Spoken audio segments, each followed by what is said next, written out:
Walang sikretong hindi mabubunyag.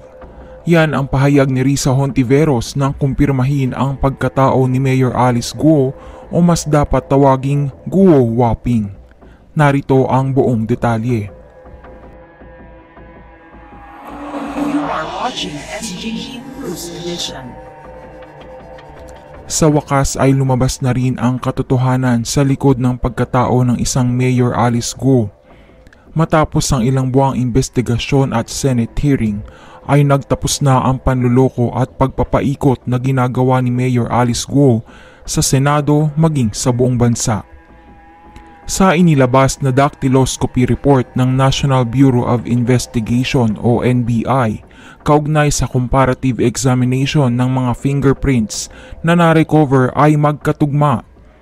Ang mga specimens ay nakuha sa alien fingerprint card ng isang Guo Waping noong March 28, 2006, habang ang isa naman ay ang fingerprints ni Alice Guo sa kanyang biometric printout na nakuha naman noong March 10, 2021. Ayon sa resulta, after a thorough examination and analysis, fingerprints of Guo Waping Lin and fingerprints of Guo Alice Leal were found identical. Ibig sabihin ay iisang tao lamang si Alice at si Waping. Ayon pa kay NBI Director Jaime Santiago, ang fingerprints ay isa sa matibay na ebidensya ng pagkakakilanlan ng isang tao. Dahil bawat tao ay may kanya-kanyang pagkakaiba ng fingerprints, walang kahit sino man sa buong mundo, maski pa kambal ang magkakaroon ng kaparehong fingerprints.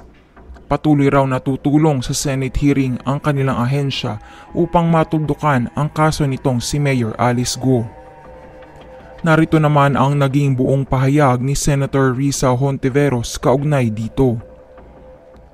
This confirms what I have suspected all along.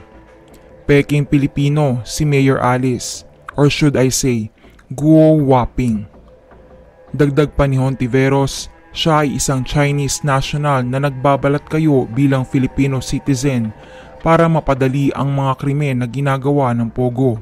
Napakalaking insulto raw nito sa mga botante ng banban, sa mga institusyon ng gobyerno at sa bawat mamamayang Pilipino. Ito na raw ang pinakamabigat na ebidensya para palayasin na sa pwesto si Guo. Nagpasalamat naman si Hontiveros sa NBI sa pamumuno ni Director Jaime Santiago sa mabilis nilang pagkilos.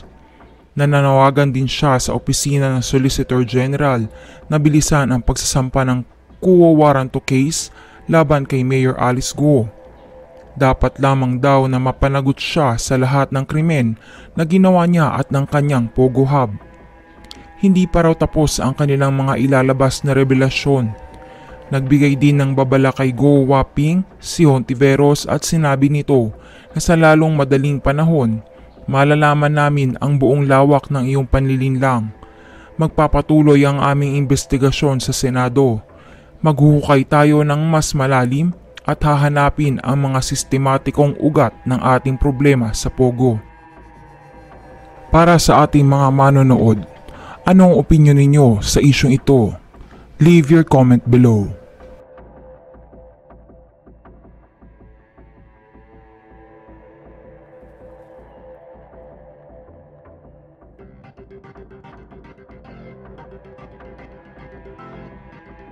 Don't forget to subscribe and click the notification bell for more Showbiz Ganap global updates.